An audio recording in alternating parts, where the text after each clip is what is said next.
కాకినాడ జిల్లా పిఠాపురం నియోజకవర్గం పిఠాపురం మండలం చిత్రాడ గ్రామంలో వెలిసిన స్వయంభూ శ్రీ లక్ష్మీ నరసింహ స్వామివారి ఆలయంలో రాఖీ పౌర్ణమిని పురస్కరించుకొని కలశాల పూజ అత్యంత వైభవంగా నిర్వహించారు.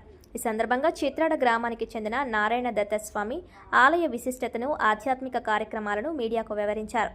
చిత్రాడలోని స్వయంభూ శ్రీ లక్ష్మీ నరసింహ స్వామివారి ఆలయంలో రాఖీ పౌర్ణమి సందర్భంగా కలశాల పూజ విశేషంగా నిర్వహిస్తున్నట్లు నారాయణ దత్తస్వామి తెలిపారు. వివిధ ప్రాంతాల నుండి పవిత్ర జలాలను సేకరించి కలశాలను నింపి గ్రామమంతా పాదయాత్రగా వచ్చి ఆ స్వామివారికి అభిషేకం చేయడం అక్కడి ప్రత్యేకత అని పేర్కొన్నారు.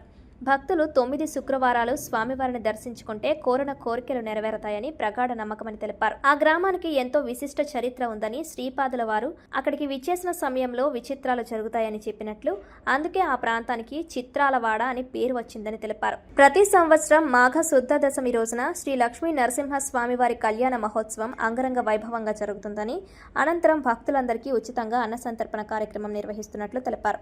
ఈ రాఖీ పౌర్ణమి వేడుకలు, కలశాల పూజల్లో అధిక సంఖ్యలో మహిళలు, భక్తులు పాల్గొని స్వామివారి కృపకు పాత్రులవ్వాలని కోరారు. చిత్రాల్లో వెలిసిన స్వయంభూ శ్రీ లక్ష్మీ నరసింహ స్వామివారి దగ్గరికి 9 శుక్రవారాలు వచ్చిన వారికి వారి యొక్క కోరికలన్నీ నెరవేరడం జరుగుతూ ఉంది. విశేషంగా ఇక్కడ రాఖీ పౌర్ణమి రోజున స్వామివారికి కలశాల పూజ చేయడం జరుగుతుంది.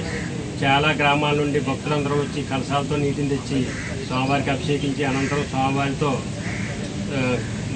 నారాయణ తీర్థంలో స్నానమాచరించి అన్నాతమ్ములకి అందరికీ కూడా రాఖీలు కట్టుకుని అనంతరం అన్న సమారాధన కార్యక్రమం భారీ ఎత్తున జరపబడుతుంది. ఈ స్థలం యొక్క విశేషం ఏంటంటే సాక్షాత్తు శ్రీపాదుల వారే ఆయన ఇక్కడికి రావడం జరిగింది. అనేకమైన చిత్రాలు చేశారు కాబట్టి ఇక్కడ చిత్రవాడ అనే గ్రామం ఏర్పడుతుందని అప్పుడే చెప్పడం జరిగింది.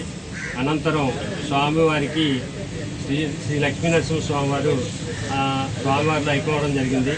ఆ విధంగా ఏర్పడిన కోనేరే నేటి నారాయణ తీర్థం. దీనిలో 3 నదులు కలుస్తాయి. ఒకటి గోదావరి, 2 ఏలేరు, 3 కైవల్య నది. ఈ విశేషమైన ఈ కోనేరులో స్నానం ఆచరించిన అనేకమైన కర్మలన్నీ తొలగిపోవడం జరుగుతూ ఉంది. వేలాదిగా ప్రతి శుక్రవారం కూడా వేలాదిగా జనం రావడం జరుగుతుంది. వారందరూ కూడా సంతోషంగా వెళ్ళడం జరుగుతుంది. 16 సంవత్సరాలు అయ్యిందండి. అప్పుడు స్వామివారి 16 సంవత్సరాల క్రితం నాకు కళ్ళలో కనిపించి నారాయణ దత్త స్వామి అని నాకు స్వామివారు కనిపించి ఇక్కడ దేవాలయాన్ని నిర్మించమని చెప్పడం జరిగింది. అదే నేటికి పరిపక్వమైంది. విశేషంగా ప్రతి పౌర్ణానికి కూడా పీఠికాపురి క్షేత్ర పరిక్రమ అనేది జరుగుతూ ఉంటుందండి. అంటే పిఠాపురం అంతా కూడా స్వామివారి రథం మీద ఊరేగుతూ వచ్చి తర్వాత ఇక్కడికి వస్తారండి. సాయంకాలం శాస్త్ర దీపాలంకరణ సేవ, తర్వాత హోమము, తర్వాత ఉయ్యాల సేవ కూడా చేయడం జరుగుతూ ఉందండి. కాబట్టి మరీ ముఖ్యంగా ఇక్కడ కోడి దీపోత్సవ కార్యక్రమం జరుగుతుంది. వైకుంఠ ఏకాదశి వరకు, అంటే దశమిలో వచ్చే శుక్రవారం నుంచి వైకుంఠ ఏకాదశి వరకు కూడా కోడి దీపోత్సవ కార్యక్రమం జరుగుతూ ఉందండి. వైకుంఠ ఏకాదశి రోజుని స్వామివారిని పల్లకి ఉత్సవం జరుగుతుంది. ఆ రోజే భారీ ఎత్తున అన్న సమారాధన జరుగుతుంది. సాయంకాలం తెప్పోత్సవ కార్యక్రమం కూడా జరుగుతూ ఉందండి. మరీ ముఖ్యంగా స్వామివారి యొక్క కళ్యాణం, అంతర్వేది లక్ష్మీ నరసింహ స్వామివారి యొక్క కళ్యాణం రోజున మధ్యాహ్నం ఇక్కడ స్వామివారి కళ్యాణం జరుగుతుంది. ఆ రోజును వేలాదిగా జనం వచ్చి స్వామివారిని దర్శించుకోవడం జరుగుతూ ఉంది. ముఖ్యంగా ఇక్కడ చెప్పదగింది ఏంటంటే కోరిన కోరికలు వెంటనే నెరవేరుతాయి.